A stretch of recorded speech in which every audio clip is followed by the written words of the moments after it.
Did you know that punctuation saves lives? It's really true.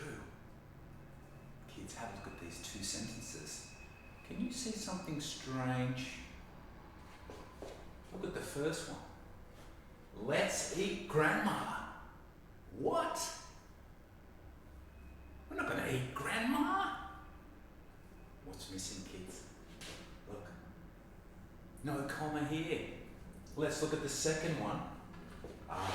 That's better. Let's eat. Grandma, let's eat together. Let's not eat grandma. Grandmas are a little bit bony. I don't think you want to eat them.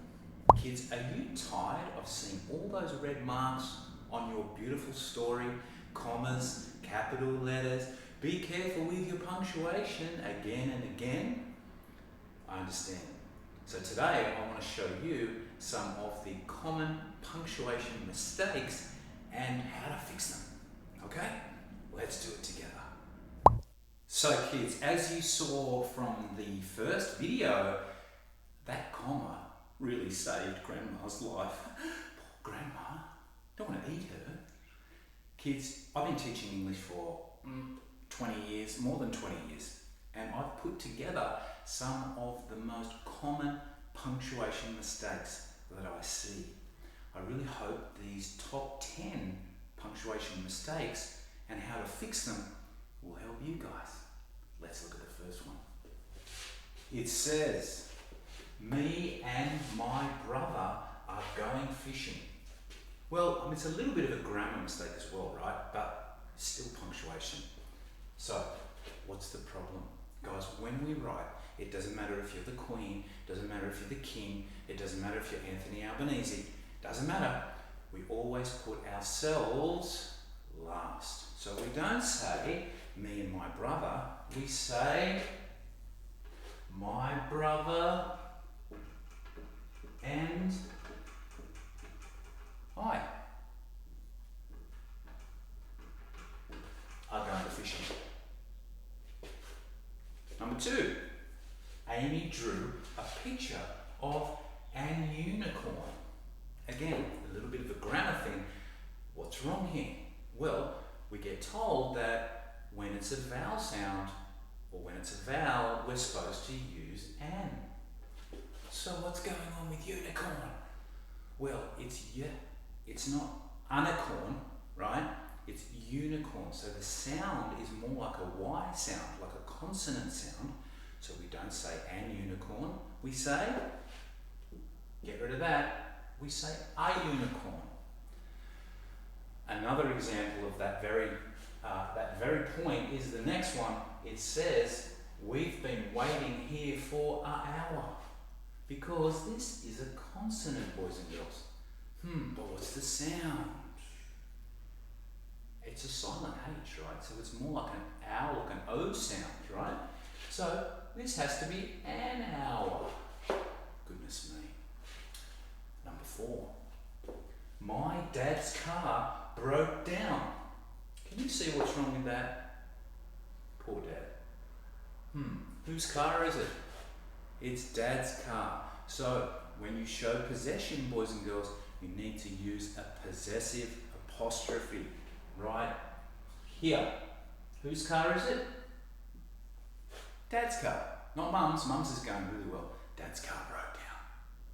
Number 5. We are looking at new homes today. Now what happens is, I think kids just get a little bit nervous. Every time there's an S, they think, I've got to put an apostrophe.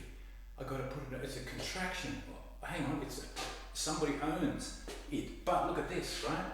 Nobody owns the homes. Today doesn't own the homes, right? So we don't need any apostrophe there. This is just the plural of home. 1 home, 2 homes. That's the first 5. Let's have a look at my second 5 top punctuation mistakes. Let's have a look at number 6. It says, the dog slept in its kennel. Something wrong there. Guys, this is a contraction. It is. If we leave the apostrophe there, it's like saying the dog slept in it is kennel. So we don't need the apostrophe there. Kids, this is what's called a possessive pronoun. It's telling us who owns the kennel. So it's kennel, it's the dog's kennel, not it is kennel. Okay? It's easy to get carried away with apostrophes, isn't it? Let's have a look at number 7. The teacher asked, did you finish your homework? Did you finish your homework? I bet you did. Guys, there's 2 problems with this one, okay? Can you see any problems? Look, the teacher asked. We need a comma here. Okay? Did you finish your homework? There's something wrong here. Kids, the question mark needs to be inside the speech marks because it's marking the whole sentence. Okay, so the speech marks must go on the outside. Doesn't matter if it's a full stop or a comma, the speech marks must go on the outside because this whole thing from here to here is the sentence. This is a sentence within a sentence. It's telling us what was said. Okay, that's a really common one. Let's go to number 7. Now, this is another common one I see all the time. When Sally scored the goal, everyone cheered. You could almost hear I took a pause, right, after this clause. That's called a dependent clause. This is a complex sentence, kids. This is a subordinating conjunction which begins our complex sentence. So we need to have a comma here. The tricky thing is if you started with the subject, everyone cheered, then you wouldn't need a comma. So you would say everyone cheered when Sally scored the goal, full stop. So remember guys, when you start a sentence with a dependent clause, we usually put a comma after the dependent clause. Okay? Let's look at number 9. The class was noisy today, comma, the teacher was not happy. I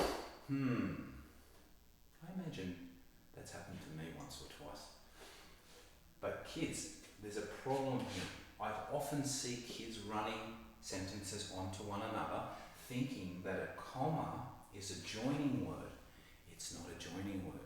Okay, these 2 sentences are kind of connected in meaning, but there's nothing here to join them together. So we can't use a comma to join 2 sentences together. So we have to get rid of that and put full stop, capital letter. Of course, you could say the class was noisy today, so the teacher was not happy. Of course, then you could have, that would be one sentence, but we don't have a joining word, so this has to be a full stop. All right, last one. This one is something I see a lot too, kids getting carried away with exclamation marks. Rightio, I'm so excited about the holidays, exclamation point. We are going to the Gold Coast, exclamation point, exclamation point. I can't wait. All right, there's one sentence out of those 3 where, yeah, you could put an exclamation mark. Do you know which one? It's this one, okay? These ones, guys, these ones have to be full stops. I can't wait. That's really emphasising your emotion about going away. So yes, you can mark it with an exclamation point to show that excitement at the end. I hope that's helpful, kids. 10 of the most common punctuation problems that I see. And I know you don't want red marks all over your beautiful work. So just try to remember some of these common mistakes and keep practicing. I hope that helps. I look forward to seeing you back in Mr. Tim's classroom next time. Thanks, guys. Thanks, Mr. Tim.